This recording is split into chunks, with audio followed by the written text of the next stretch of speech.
केलेलं आहे। वर्तमानपत्रात बातम्या सातत्याने येतात आणि इथल्या नागरिकांचे हाल हे तुम्हीही सगळ्यांनी फार जवळून पाहिलेले आहेत। उंडरीचा डेव्हलपमेंट हे पुण्याचे आउटस्कर्ट्स म्हणून हे झालेलं आहे, पण आता उंडरी हा पुण्याचाच भाग झालेला आहे आणि एक काळ असा होता इथे शेती होती, पण आता इथे मोठे मोठे डेव्हलपमेंट झालेत आणि इथे हा जो रस्ता आहे तो स्टेट हायवेचा आहे, तो म्युनिसिपल कॉर्पोरेशनने घेऊन तो नीट करायचा आहे, त्याच्यावर निधी टाकायचा आहे। ह्याची मागणी गेले अनेक वर्ष आम्ही करतो आहे, पण काही निर्णय होत नाही आहे।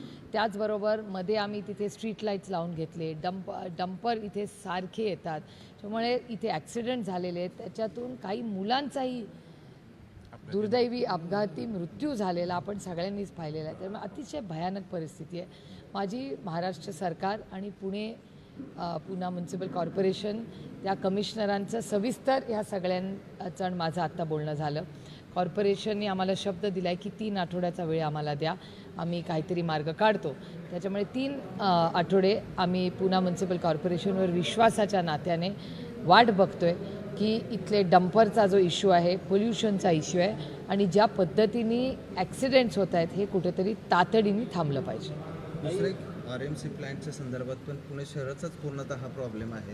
गेल्या अनेक दिवसापासून आता महापालिका पर्यावरणाच्या दृष्टिकोनातून वेगवेगळे विचार करते, मात्र RMC प्लॅन्टच्या बाबतीत कुठला विचार करत नाही। पुणे म्युनिसिपल कमिशनरशी बोलतानाच त्यांनी असं सांगितलं मला की RMC प्लांट्स बरेच पुणे शहरात होते, त्यांनी ही जबाबदारी घेतल्यापासून त्यांनी एक 15 का 16 RMC प्लांट्स पुण्यातले बंद केलेले आहेत। आमची विनंती आहे पुणे शहरामध्ये जिथे जिथे प्रदूषण होत असेल तिथे तातडीने त्यांनी ॲक्शन घेतली पाहिजे आणि पर्याय सोय किंवा मार्ग त्यांनी काढला पाहिजे। काही बारामती पोटनिवडणुकीमधून काँग्रेसने आता माघार घेतलेली आहे। अर्थातच त्याचं मी स्वागतच करते आणि म्हणजे बऱ्याच गोष्टी कॅमेऱ्याच्या किंवा पडद्याच्या मागे होत असतात, त्या आज पूर्ण झालेल्या आहेत, त्याचं मनापासून समाधान आहे। पण एक गोष्ट आहे की अजूनही बरेच राहिलेले आहेत, 23 उमेदवार अजून राहिलेले आहेत। त्यांना कॉन्टॅक्ट केलं नाही केलं हे मला माहिती नाही, पण त्याही 23 जर वेळेत कॉन्टॅक्ट करून जर झालं असतं तर कदाचित चित्र आणखीन वेगळं असतं। बारामतीची निवडणूक खरं तर दादांना श्रद्धांजली म्हणून वहिनी जे आहे ते सर्वाधिक विक्रमी मतांनी निवडून येतील असं वाटतं, विश्वास आहे?